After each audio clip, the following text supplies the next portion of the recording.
Son las 11:19 y vamos a acercarnos a la actualidad económica, política también en muchas ocasiones, como siempre con las gentes de CAI Center y con Adrián Zelaya, que ya nos acompaña al otro lado del teléfono. Adrián, egunon.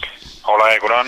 Egunon, bueno, pues partiendo de una situación compleja cada vez más, que parece, ¿no?, en relación con la situación de Siria y la de las potencias mundiales que están alrededor, vamos a profundizar un poco, ¿no?, en otros aspectos también hoy. Lo cierto es que nos llegan pues imágenes o declaraciones, por lo menos, muy preocupantes sobre lo que puede estar pasando, ¿no?, alrededor de Siria como punto de partida, quizá, hacia algo más peligroso.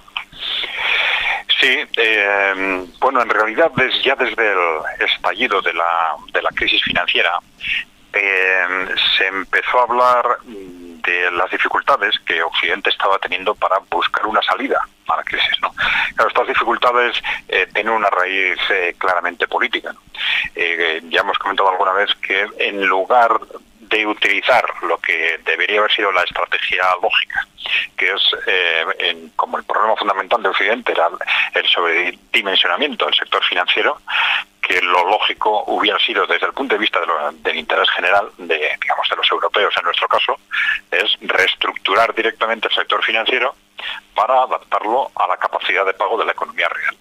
Eso es lo que desde el punto de vista general, del interés general, hubiera sido necesario hacer. En lugar de esto, claro, nosotros desde el inicio de la crisis financiera ya comentábamos que el que se adoptara una estrategia u otra tenía mucho que ver con dónde estaba ubicado el poder político, ¿no? El problema es que si el poder político no responde a los intereses generales, si no responde a otra cosa, las vías que se utilizan, las estrategias que se utilizan son distintas, ¿no? Entonces, ¿qué ocurrió? Pues que efectivamente, como era de temer, como el poder político en Occidente desgraciadamente está, digamos que o condicionado o controlado por el sector financiero, por las grandes entidades financieras, pues lo que se hizo es todo lo contrario de lo que había que haber hecho en caso de guiarse por los intereses generales, ¿no? Y lo que se hizo es mantener la situación del sector financiero, alimentándolo continuamente a través de detracciones desde la economía real. Que la economía, cuando decimos economía real, estamos hablando de familias, de empresas y de gobiernos, ¿no? Entonces, a partir de aquel momento estalla la crisis financiera y se utilizan todo tipo de recursos. Primero fueron los rescates bancarios, las políticas de ajuste, llevamos 10 años ya casi una década, en la que esto ha sido continuado. Después han sido las políticas monetarias, por una vía o por otra, esto no ha cesado. Y no ha cesado en un contexto en el que ni siquiera a través de esas permanentes inyecciones se resolvía el problema. Lo único que se ha estado consiguiendo es evitar el estallido del sector financiero, ¿no? Bueno, cuando empezaron a pasar los años, se vio que con todas estas medidas no se conseguía resolver el problema. Bueno, pues se empezó a especular sobre la posibilidad de que incluso desde el punto de vista de este sector que controla Occidente, este sector político-económico que controla Occidente, oligarquía financiera, digamos, ¿no? Hasta qué punto pues podría ser conveniente utilizar otro tipo de estrategias más radicales, ¿no? Y entonces, ¿cuáles pueden ser? Pues algunos empezaron a especular con que de casi todas las grandes crisis económicas se ha salido a través de una guerra, ¿no? Bueno, nosotros hicimos algún trabajo sobre este tema, ¿no? Entonces, claro, ahí hay que tener cuidado con las palabras, claro, porque depende a qué se le llame salir de una crisis, ¿no? A veces lo que sucede es que las crisis se esconden a través de una guerra, porque una guerra o un gran conflicto político genera instrumentos que permiten acallar cualquier tipo de protesta y por lo tanto permitir cualquier tipo de solución o de aparente solución, aunque vaya en contra de los intereses generales.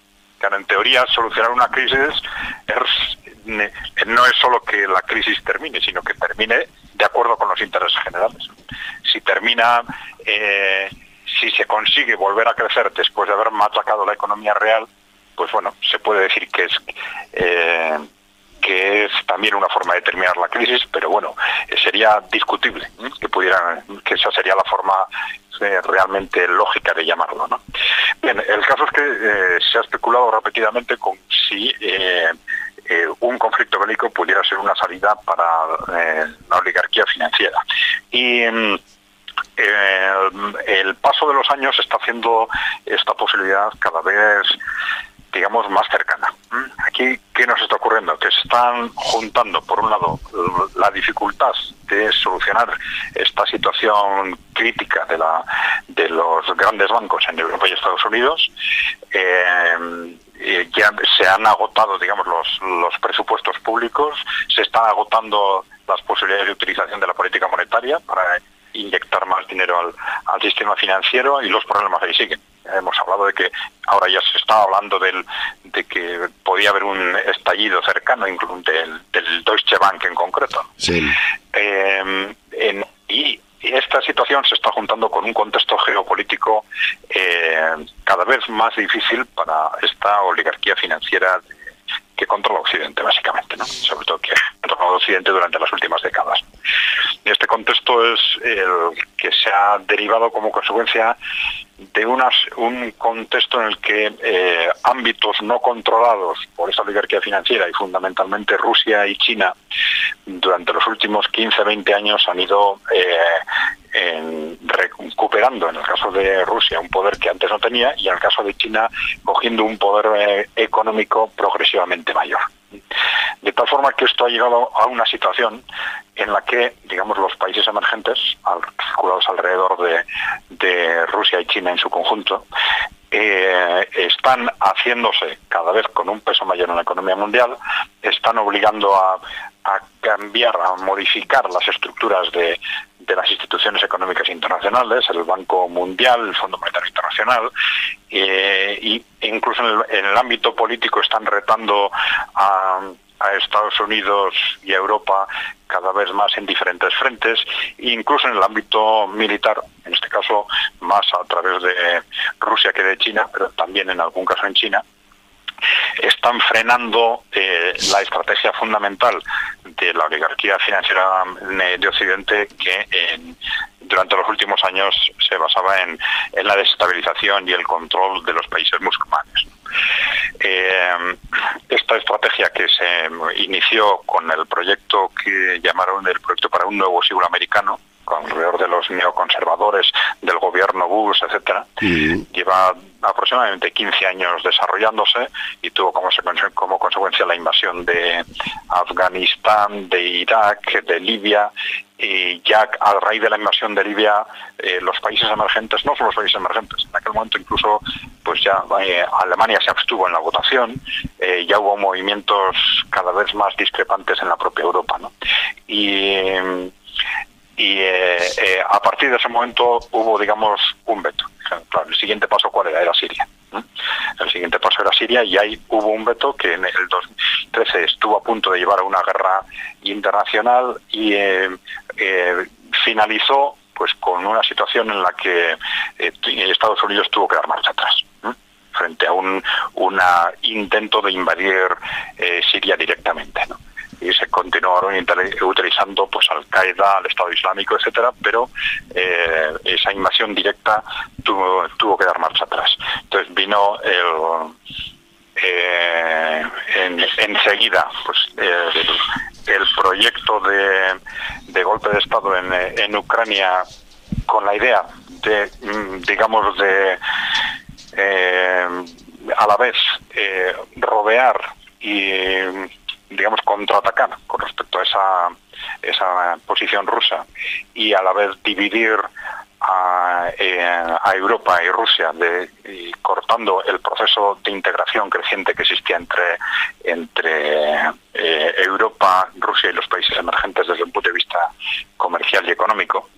Y dentro de esta estrategia, una vez está más o menos en una situación bloqueada el conflicto de Ucrania, Rusia da un salto iniciando la colaboración con el gobierno de Siria contra el terrorismo islámico, y llega un momento en el que, como consecuencia de esta colaboración, Estados Unidos está cada vez más nervioso, Estados Unidos, la OTAN, cada vez más nervioso con esta situación. Estos nervios se van acumulando en las dos direcciones que estábamos comentando. Tenemos el problema a la vez, el problema financiero y el problema geoestratégico, y ahora mismo estamos en un punto crítico desde el punto de vista, digamos, militar, en cuanto que están a punto Siria, con la colaboración de sus aliados, Siria ya de controlar el conjunto de Alepo, lo cual supone un punto de inflexión clarísimo en la guerra en Siria, algo que es, digamos, intolerable para la OTAN y para Washington, ¿no?